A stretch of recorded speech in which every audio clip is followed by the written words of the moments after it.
Previously on Gilmore Girls. I was so controlling. Why couldn't I control you running around and getting pregnant and throwing your life away? Get out! What? Well, I'm sorry. I'm sorry that I screwed up, and I'm sorry that you got yelled at, but I didn't do anything. And you know it!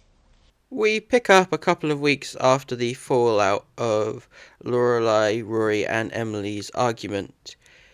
Just in time for the festive period, though things are far from festive for Rory and Lorelai as they still aren't really on speaking terms. God, how did everything get so screwed up?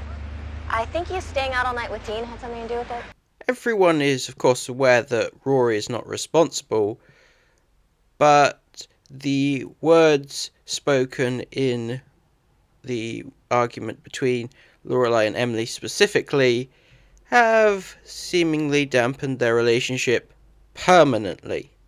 Even after Emily attempts to ignore the situation, when Lorelai decides she's not coming to their traditional Christmas party, she decides to just give up trying to control Lorelai in any kind of way, and decides that this is the best opportunity to just permanently cut her out of her life. I wanted to talk to you about the Christmas dinner this Friday.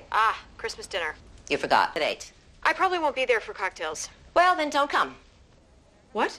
I am tired of forcing you to do all those terrible things that infringe upon your life. I gotta say, even though it's a bit more of a balanced argument, I am on more of Lorelai's side in this situation, and I don't think Emily acknowledges just how harsh her words were, and I think Lorelai's were a bit more justified. Let's be honest here.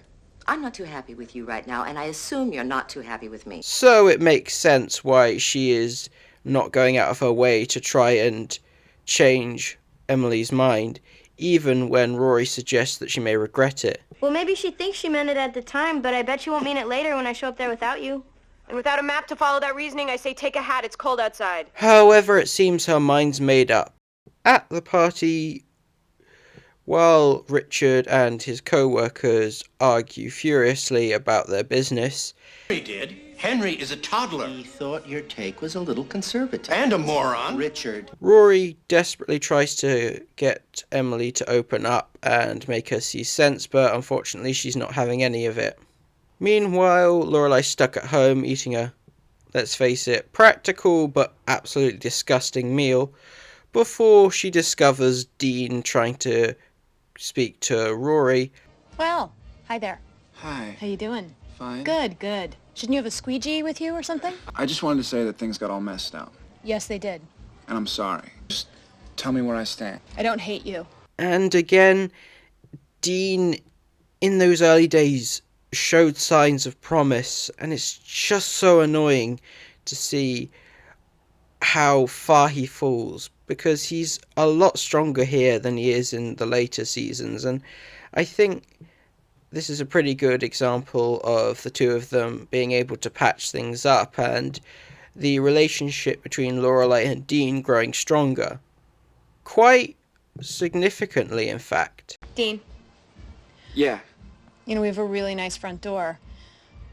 You might want to use it sometimes. I believe this is the start of the sort of ship of Lorelai and Dean, which is a very, very bizarre coupling.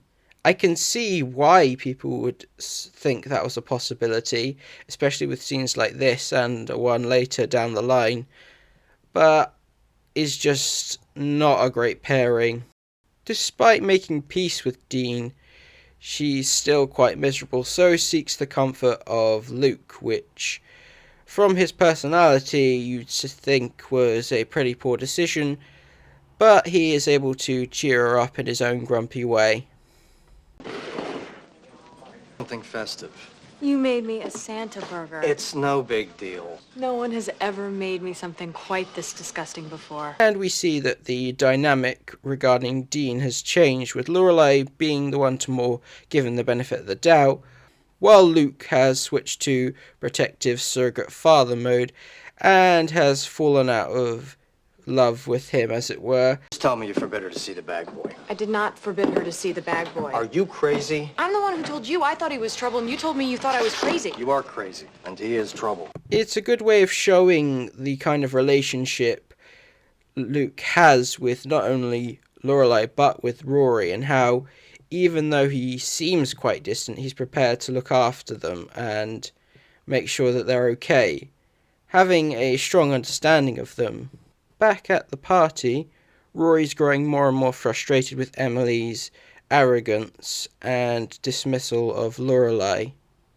But not only that, Richard seems to be quite uncomfortable, growing not only more frustrated with his work, but seeming to be physically unwell. He goes to check the temperature, but doesn't seem to return. Oh my God. These are your neighbors, Luke. Shut up, Taylor. What's going on? My father's in the hospital. Yeah, he collapsed or something. I don't know. I need a cab. Can somebody tell me the damn number of the cab guy? I'll drive you. Okay, everybody out. We're closed. Let's go. Food's on me. Luke, I know. Let's go. With Lorelai panicked and confused and not sure what to do in this situation, it's up to Luke to take the logical approach, to be the one to take her to the hospital, even if it means losing business and conceding to the demands of the carolers who wanted free hot chocolate. We could trade you a song for some hot chocolate. You want free hot chocolate? No, we'll sing for it. Any tune you like. And then I give you free hot chocolate. Taylor, have your hot chocolate, then lock up. Even on the long ride to the hospital, he's there to reassure her that everything is going to be okay. I feel like this is one of those moments where I should be remembering all the great times I had with my dad. What a disappointment it must have been for him to get me. Can't imagine anyone seeing you as a disappointment. It just goes to show what a great character Luke is. Even though he does like Lorelai and hopes to be with her one day, he isn't prepared to force that situation and does things to help her purely because it's the right thing to do. You'll make a great dad. You make a great mom. Yeah. And he acts as a welcome distraction from this panic situation.